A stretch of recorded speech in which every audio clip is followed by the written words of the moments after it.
कई सारे लोग जो हैं गिरफ्तार हुए हैं। साफ फैसल ने कुल 200 लोग और 6 नामजद लोगों के खिलाफ जो है, क्योंकि उसी क्षेत्र के रहने वाले हैं तो जानते भी हैं, 6 नामजद लोग और 200 अन्य लोगों के खिलाफ मुकदमा जो है उन्होंने लिखवाया है। दीपक राठी नाम के हमारे सब इंस्पेक्टर हैं, जो भी कल घायल भी हुए थे, उनके द्वारा, जो यहाँ के एकता चौकी प्रभारी भी हैं, 800 लोगों के खिलाफ मुकदमा लिखवाया है उन्हें। जियाउर रहमान बर्क और सोहेल इकबाल नामक ये 2 नामजद अभियुक्त हैं, जिनको उन्होंने अभियुक्त बनाया है। उनके द्वारा बताया गया है कि भीड़ को इन लोगों ने भड़का के बलवे का रूप दिया।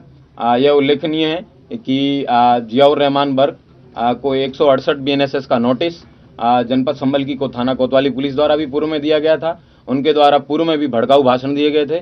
उस भड़काऊ भाषण के दौरान उनको बताया गया था कि आप इस तरीके के भाषण ना दें, इनसे बाज आएं, लेकिन उन्होंने उसके बाद भी भीड़ को उकसाने के लिए और जामा मस्जिद की हिफाजत, कोर्ट एंड अनकोर्ट, इस स्टेटमेंट के साथ में लोगों को मोबिलाइज करने का प्रयास किया। उसी मोबिलाइजेशन का कारण था कि जो कल जो आपने भीड़ देखी, एकाएक 8:45 पे लोग इकट्ठे हुए और उन लोगों ने इस तरीके की घटना को अंजाम दिया, जिसमें 15 पुलिसकर्मी जो है वो घायल हुए थे और 4 अधिकारी जो है उसमें घायल हुए थे। हमारे SDM रमेश बाबू, उनके जो है पत्थरबाजी की वजह से उनको पाँव में फ्रैक्चर आया था। उन्होंने 800 बलवाइयों के ऊपर जो है मुकदमा लिखवाया है। CO संभल, उनके द्वारा उनके पाँव में गोली भी लगी थी। उनको DM महोदय द्वारा एक कमेटी, जिसमें SDM संभल, EO संभल, CO संभल, इन तीनों लोगों की कमेटी बनाई गई थी। उस कमेटी में बताया गया था कि सर्वे कंडक्ट कराने का, पीसफुल सर्वे कंडक्ट कराने की जिम्मेवारी इनकी है। ये जब मस्जिद के पास में जब बलवाई जो है वो आगे बढ़ के उस सर्वे को रोकने का प्रयास कर रहे थे, तब इनके द्वारा भीड़ को मना किया गया और उनको ललकारा गया कि आप अपने अपने गंतव्य वापस चले जाइए।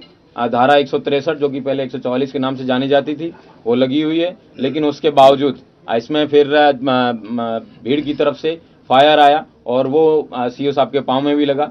CO साहब को बाद में अस्पताल ले जाया गया, उनका ट्रीटमेंट करवाया गया है।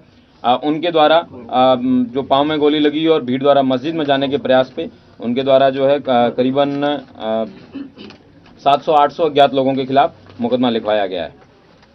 चौकी प्रभारी एकता द्वारा जो पूर्व में जो हमने बताया था वो एक अलग मुकदमा, और एक संजीव कुमार नामक व्यक्ति द्वारा उन्होंने भी मैगजीन और TSM, जो टीयर स्मोक ग्रेनेड है, उनकी जो लूट का मुकदमा है वो भी लिखवाया गया है। और मेरे PRO, जिनके पाँव में नकासा थाना क्षेत्र में जो मैं और DM साहब जब जा रहे थे, हमारे ऊपर जब ईंट से वहाँ पे घर की 2 महिलाओं ने ईंटें दागी और उनके घर के बगल से वहाँ से जब फायर आया, PRO साहब के पाँव में गोली लगी थी।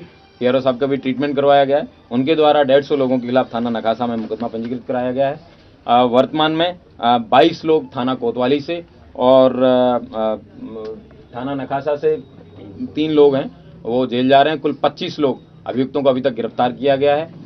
ड्रोन के फुटेज की स्टडी कर ली गई है। उनके छोटे छोटे पासपोर्ट साइज फ़ोटोज़ बनवाए जा रहे हैं और उनको सर्कुलेट किया जाएगा, और जो लोग उनको बताएंगे उनको उचित इनाम भी दिया जाएगा, जो इन लोगों के बारे में सूचना देंगे कि ये दंगाई और बलवाई कौन थे।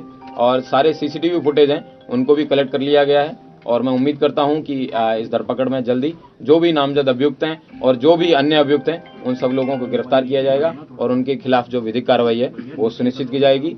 जनपद संभल में कल दोपहर के बाद से एकदम अच्छे से शांतिपूर्वक तरीके से लोग अपना जीवन यापन कर रहे हैं।